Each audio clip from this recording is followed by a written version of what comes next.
Nang dahil sa dalawang crucial games na ito ni Wesley So, game over na. Tapos na ang bakbakan mga kamatsas. Pero bago natin simulang i-analyze, iwanan ko muna kayo ng puzzle. Hatid sa atin ng Internet Chess Club. Bagong-bagong puzzle na naman. Hango po ito sa katatapos lang ng World Rapid and Blitz. Black to play and win. Ano kaya ang dire-diretsong napakagandang gagawin ng Black dito? Lapag nyo lang po ang makikita nyong kasagutan sa comment section below. Sa mga wala pa pong Internet Chess Club, downloadable po sa Play Store and App Store at makikita nyo lang din ang link ng puzzle na ito sa description below. Okay po. Ayan, magandang pan-training ang Internet Chess Club. Laro ito ni Wesley kay Vidit Guradi na first round Rubin, tinalo si Wesley. Pero ito po, day 2 na ng Blitz, leading si Wesley matapos matalo, nagalit, nag-leading sa day 1. Itong day 2, naulit-uli. Double round Rubin eh. Nakapisa na kaya si Wesley o sinuki na siya? Nag-D4 si Vidit. Knight F6 si Wesley. Nag-C4. E6. Knight C3, pinasok ang sharp Nimzo Indian at nag-E3, castling, Bishop D3 develop at nag-D5. Lapit ko lang po ang mic ko para medyo malinaw. Knight F3, kumapture sa C4 para siyang pinaghalong Queen's Gambit accepted na naka-Bishop B4. Nag-C5 yan po talaga ang Nimzo na bumabasag kagad pressure sa gitna. Kinaslingan lang, relax lang si Vidit, kinapture ni Wesley, capture and B6. Ito po yung linya na bakit kinapture ni Wesley yung pawn sa gitna. Para magkaroon ng isolated pawn at matatarget yan long term. Matagal na tatargetin yan, yan ang pinakapakay na mapabagsak yan. Nag-Bishop G5, kumounter pressure si Vidit, Bishop B7, at nag-Queen E2, kinapture na po ang Knight. Takes, at nag-Knight BD7. Bakit kinapture? Hindi na weak ang D4. Ngayon, ang weak naman, yung C3. Diyan naman kinonvert para mag-Rook C8 at yan po ang ipe-pressure naman. Nag-Rook C1, inagapan kagad ni Vidit kasi alam ni Vidit yung target sa kanya eh. Nag-Queen C7, Knight D2, umiwas. Kasi kakapturein po yung Knight. Kitang-kita, di ba? Yan ang gagawin. Knight D5. Kinapture na. Takes. Usually bishop yan, di ba? Pero pawn ang pinang-capture para yung tore magkaroon ng atake sa queen sa e-file. Nag-rook e1, nag-queen c6 muna. Hindi po pwedeng salubungin basta-basta ha, kasi talagang sasalubungin ng capture yan. Dalawa na po nakapatong, may back rank weakness pa ang black. Kaya kailangan hinay-hinay muna, control muna. Nag-queen g4, Rook E8, ayan na, okay? Salubong na sa E-file, Knight F1, maneuver, gaganon. Ayan, naghahanap dito si Vidit ng magandang pang-atake. Knight F8, Knight E3, at nag-Queen G6. Pin muna. Nag-Queen G3, Knight E6, threat ang Bishop, at nag-Bishop F4, iwas. Nag-Rook AC8, ayan, tamang control lang si Wesley. Ayun, no? Ina-align lang yung weak C3 pawn pa rin. At kinapture na ni Vidit, takes, and nag-Bishop G3, umiwas muna dahil nakahang. At nag-F6 muna. Okay, para yung king bigyang daan. Nako, pagka queenless game, magaling si Wesley dito. Yung wala nang reynang nanggugulo, yan ang 40 ni Wesley. King F7, King F2, and nag-Rook D8. Bakit kaya nag-Rook D8? Yan ang mga binibiling tira dyan. Ba't kaya umiwas sa e-file, ano? Unexpected to, Check, King D2, and nag-Bishop C4. Ayan. Ino-offera ni Wesley ng exchange na, sige, capturing mo Bishop ko. Kakapturing ko rin ng Rook. Sabay lipat ako sa Rook A4 para ma-atake kayong pawn A2. Ayun, ang sinabi ni Wesley, mga kamatsas. At nag-A4. Hindi na pukaw dito si Vidit na, ewan sa'yo, A4 na lang ako. Parang ganun, ano? Hindi nakuha sa offer. Nag-Rook C6. Rook A1, nako, bibira na ng A5, magbe-break na. Nag-G5 muna, at nag-Rook B1, Rook C8, Rook A3, agap ulit, baka mamaya pag alis ng Bishop, tamaan yung C3. At nag-Knight F4. Ayan na po, no? Lumalabas na dito yung mga kakaibang tira sa crucial time control na natitira. 1 minute pa and lamang si Wesley sa oras. O yan, no? Bullet time na halos, capture and kinapture na and capture. Evaluation parang tignan natin, equal po eh. A5, bumasag si Vidit. Pinatungan para depensa, kinain, kain, and nag-rook B3 para makasecure talaga. Naniniguro si Bidit na yung pawn sa C3 wag babagsak at para makatira po ng rook A6 at yung C3 ay depensado. Nag-rook E6, ayan, napansin ni Wesley. Wala na siyang gagawin sa C3, kailangan na niyang humanap ng mga bagay-bagay ng pagbe-breakan. Nag-rook A7, check muna. King G6, ayun, kinuntirya ni Vidit yung pawn sa D5 para pabagsakin. Pero ayan na po, nangalikot na si Wesley. Bahala ka nang kuhanin mo yung D5, aatake na ako. Yun ang lagay dito ni Wesley eh. Nag-rook B2 muna. Ingat-ingat muna kasi po pag nakacheck yan, manglilimas sa mga pawns yan, delikading ang puti dyan. Depensa muna sa second rank at nag-rook A5. Nagkaroon naman ng pagkakataong, ayun, sapatan ng depensa, wala pa ring babagsak na pawns, nag-G3, ayun. Mukhang natural naman pero binad mo ba ng computer? Pero ang paliwanag ko naman dito, double pawn kasi yan, inoferan, parang mawawala ang double pawn. Nag-rook E3. Ayun, ang kinuntirya. Kinapture, capture. Ayun, bagsak ang F4.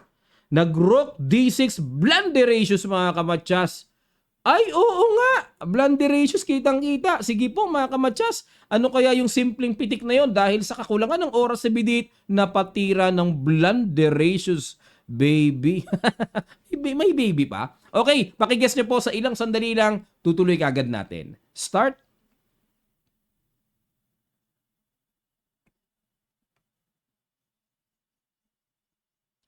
Maraming salamat po mga kamatsas. Ayun, kitang-kita. Check, baba, check, resign. Bakit po? Obligadong iharang ang tore, rook F1, laglag ang tore.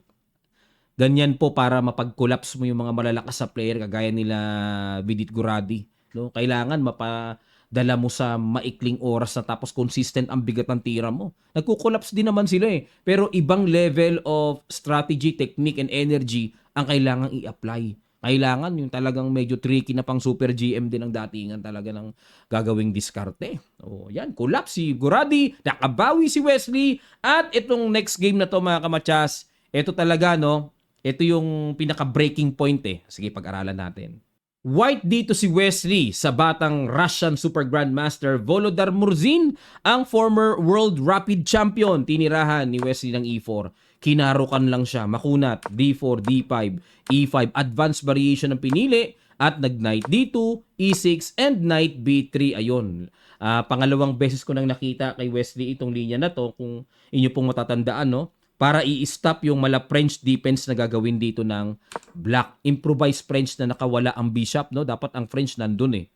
Pero nag-Knight E7, Knight F3 develop, Bishop G6, Bishop E2, Knight F5. Kaya pala umaatras na ganun para bigyang daan ang Knight na maitungtong sa F5. Nag-castling, Bishop E7, at nag-G4, inatake ang Knight, Knight H6. Okay, threat ang pawn at nag-H3. Dinipensahan pero inayawan ng computer. Binad mo ban ang tira na yan ni Wesley. Dapat daw po ay Knight E1. Ayan, tapos imamaneuver dito. Tapos ipaborito kong F4, ano? Paborito ko po yan, yung mga ganyan diskarte. Okay, balik tayo. Nag-H3 muna. Castling, nag-C3, at nag-Knight D7, Bishop E3. Ito yung Salbahiski move. Kasi pag napatungan yan ng ganun-ganun lang, laglag na yung Knight, makakakuha pa ng isang pawn. Rook C8. Aba! Teka muna, ba't di pinansin? Knight E1, teka muna. Ayun, ang tira ng computer, Queen C1. Ayun, pareho kami ng idea. Yung akin lang nakaangat. Sa computer, Queen C1. Talagang sadya pala talaga yon. Magaganon lang. Ipapakain talaga yon. Talaga? Talaga? Ipapakain? Mas gusto ko white dito pag ganito, nakapingas ng isang pawn pa. Ayun, teka muna, no? Hindi in-apply ni Wesley. Ang ginawa niya is Knight E1. Yun, naka-King H8. Mukhang late yata nakita ni Murzina. Knight G2, F6, basag na. Kinapture, capture ng bishop, and nag-F4. Ayun po, no? Para di makabreak ng E5. Kasi dito, pag nakabreak ng E5 ang black, medyo luluwag siya eh. F4, control the E5, and at the same time, may G5. Naku, pag di mo nakita, yari, double. Nag-bishop E4. Ano? Okay. Idea, pag nag-G5, kain muna, kain. Knight F5. May threat pa sa bishop. Okay, kasi mawawala ng depensa yung bishop eh. May counter sa F5 pag nag-G5, mabubutas, no? Okay, teka muna mga kamatsas. Ang accurate daw dito ay iwas na lang. Iwas na lang sa panganib. Gumawa ng paraan eh, pero binad mo ban? Knight D2, good move by Wesley. Hindi naman pala i-G5, yun lang. So pag Knight D2, eh, tiniret lang ang bishop. Nako, pag na-capture yan, mawiwik ang pawn dyan. Knight F7, ayun na nga, kinain na nga, eh di nasa kamay na ni Wesley ang bishop pair. Nag-Queen C2, Knight D6, dinipensahan, Rook D1 and nag-B5 para walang C4 mamaya pero nag-B3 lang. Gustong ipilit ni Wesley pero bad move na naman. Dapat daw po tira G5. Bishop E7, then Bishop G4 sundot. Yan ang gustong diskarte ng strong computer. Pero B3, okay. Bishop E7, C4, talagang pinilit ni Wesley. Kasi pag may pitik ng C5, babagsak nga naman yung pawn sa E4. Oo nga, no? Kinain-kain, napilitan tuloy si Mursin mag C5. Otherwise po, no? Pag naka C5 dyan, lipad ng buong-buo ang pawn. Kaya pinigilan ni Mursin, D5 ni Wesley, yun lang, nakaporma. Formado na yung tore. Lakas sa D-file niyan. Kinain. Nako, lakas ng tore. Knight B6. Rook E5. Ayun, isod-isod lang. Hindi kaya tamaan ng tore ni Wesley dyan. Rook E8. Rook D1. Pin-pin. Pressure. Bishop F8. Ayun, yun lang. Yun lang. Nakalimas ang paunti-unti. Kinain, kain. Queen C7. Ayun, atras lang. Bawi ito Knight B7. May hiwaga dito paano kung bawiin? Pag ginanyan, may Knight E3. So nakapin pa kasi yung Knight sa Queen di ba? O di patungan natin, syempre babagsak yung Knight Papatungan pa ng isa, aray ko, bagsak talaga pala. Bagsak talaga, walang pang depensa. Ayun. Kaya pala hindi magalaw-galaw yung pawn ni Wesley. Pain pala yon. At nag-Knight B7 na lang si Mursin to control the important C5 square. Kasi magsi-C5 na rin no? At nag-King H2. Yun ang mga binibiling kembot ng King dito. King H2 lang. Teka muna, nakaka-pressure yan sa isang banda. Nandiyan ang Queen Bishop C5. Ayun, para umiwas. Okay, plano palang ilagay dyan. Bishop D6. Queen C3. Para may support. Pwede na mag-F5 mamaya. Knight A4, binulabog muna ang Queen. Queen E3, iwas. Knight C5, nag-F5, ayun na. Palitan na, lamang na ng isang pawn Pinalit-palit, syempre, hindi pwedeng basta-basta makipagpalit-palit na lang ng ganun-ganun lang. Walang abuhay-buhay ang endgame ng black dito. One pawn down tapos biglang makikipagpalit-palit. Kailangan guluhin ni Mursin ang posisyon. Nag-E3, di ba? Yan ang tamang timpla, mga kamatsas, na dapat nating matutunan, O para wala na kailangan naman bulabog Pag smooth lang, nako, pahinga si Wesley abutin dito. E3, nag-G5, Knight E4, kalikot, Queen takes E3, ayun. Kumbaga, sa isip ni Wesley, teka muna, saan mo ilalagay yung Knight para magka-atake ako? Wala naman. Ayun, sabi ni Wesley. Sarap marinig ang boses si Wesley, no? Pero ang accurate pala dito ay Queen F4, mga kamatcha. Simpleng isod-isod lang. Kembot-kembot lang. Ganun lang pala, no? Pero Queen takes E3, Queen takes F5. Sa isip ni Mursin, ang lagay ikaw lang ang babawi, Kuya Wesley. Papitas naman. Pero ang accurate pala dito ay Knight E6. Pero parang wala kasing dating yung atake, no? Parang walang dating kasi. Okay, capture. Bishop F3. Knight C5, pinatungan pa ng isa. Rook D5, naku, patay. Queen F8, yun, buti may ganun pa, no? Otherwise, bagsak yun. Queen F4, talagang yan ang specialty ni Wesley, naluto. Yung walang queen. Pag tinanggal mo queen kay Wesley na ako Pagaling si Wesley sa mga walang queen, yung panggulo-gulo. Queen E7, tinret, hindi naman threat, no? May tore. Nag-H4, depensa muna, pinasolid muna, pero ayaw ng computer. Hindi mo na kailangang depensahan. May tore ka dyan, Wes. Ang dapat tira mo, Knight E3. Maganda yan. May talon, Knight F5. Atake sa Queen. Yun, mga kamatsas, ang magandang tira. Sabi ni Stockfish. Knight E3 pala, sabay Knight F5. Pero in-H4 ni Wesley. Rook F8. Ayun, mukhang yan din ang ititira ko kung ako black Siyempre, doon tayo sa mga nakaka-pressure na umaatake. Pero kung accurate ang pag-uusapan, Knight C3 lang pala. Pero medyo mahirap itira to. Parang walang tatamaan eh. Threat Antore pero parang threat lamok eh. Walang kasunod. Okay, Rook F8 balik tayo. Queen E5. Queen to queen. Mwah. Aba, kinapture na ni Mursina. Wala na. Nakangiti na si Wesley dito. Bagamat nakahang ang bishop mga kamatsas pero hindi pwedeng kainin, sundutin sa ilalim talaga yan, mamamatsas, nag-knight dito, tinret ang bishop. Ay, nakipagsabay na si Wesley, no? Nakipagsigurista na, baka lumikot-likot pa yung isang knight eh. Pero accurate po ay bishop d5, yun ang accurate move.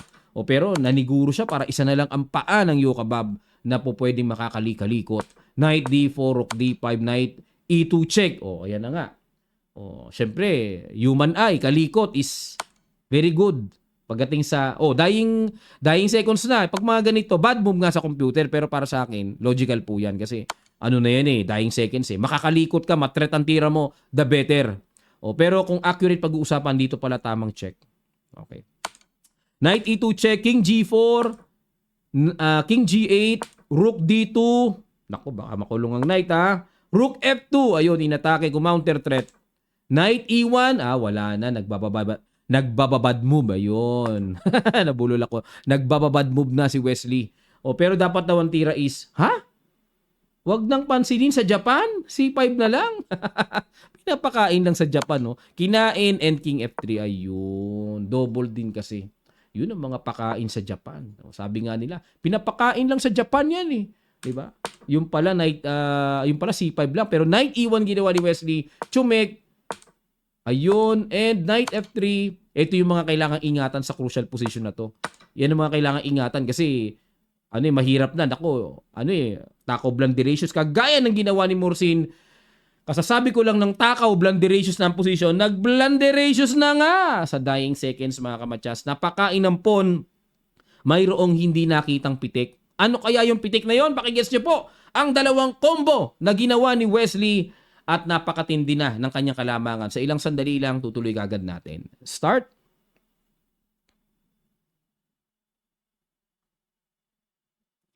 Maraming salamat po mga kamatsas.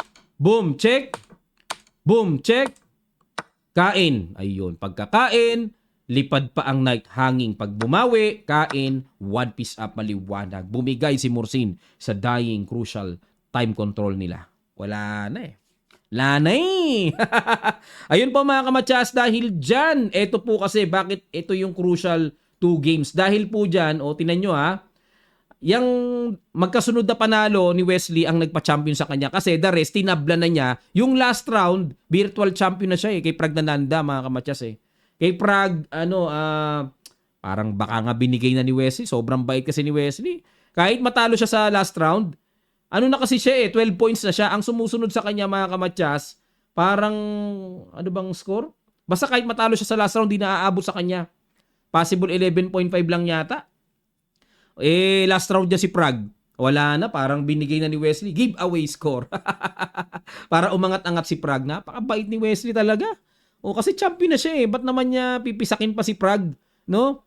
Ewan ko. Feeling ko lang may ganun si Wesley. Binigay na niya yung score Napakabait na tao talaga, no? Galing maaawain, maunawain. Yan si Wesley, mga kamatsas, may dugong Pinoy Ganun tayo mahabagin tayo, maawain tayo no? Pero may Pinoy din naman na walang patawad. May kilala ba kayong ganon sa laro? Konting kibot lang reklamo na sa board. Ayan po mga kamatsas, nakakatuwa. Very proud tayo, masaya tayong lahat. Nag-champion si Wesley sa Blitz part at nag-uwi siya ng $7,500. So, hindi po ako nagkakamali, no? For the Blitz champion side. Ayun, maraming salamat. Congrats sa iyo, Wes, no? Sana makarating sa iyo. Mapanood mo ang video na ito. Di man ako nakapag-live dahil busy si Coach. May pinuntahan po kasi kami kaya hindi na ako nakapag-live ng Blitz. May lakad, may commitment. Very busy si Coach sa mga invitation po kasi sa mga commitments So okay lang, inahabol naman natin sa mga ganitong analysis. Maraming salamat po mga kamatsas. Muli po, sa mga di pa nakakapag-subscribe sa channel na to, mag-subscribe na po kayo, no? Marami pang nanonood na hindi pa nakakapag-subscribe. Please lang, palambing lang po mga kamatsas. Subscribe and click notification bell all para lahat ng ating mga ginagawang uploads ay mag-notify sa inyo. And then, sali po kayo sa raffle natin. I-reset lang po namin yung aming Internet Chess Club task na gagawin nyo para makasali naman kayo for next week raffle mga kamatsas. And then don't forget po bukas live streaming natin sa Internet Chess Club. Meron tayong paraffle sa mga nakatapos, nakapasok ng inyong registration entry sa Google Form na makikita nyo po sa description. Maraming salamat po mga kamatsas. Comment down below kung ano po yung mga saloobin. Share po kayo mga kamatsas. Maraming salamat sa inyong suporta. Magkita-kita pa tayo sa mga susunod pang chess updates. Congrats, Wesley So.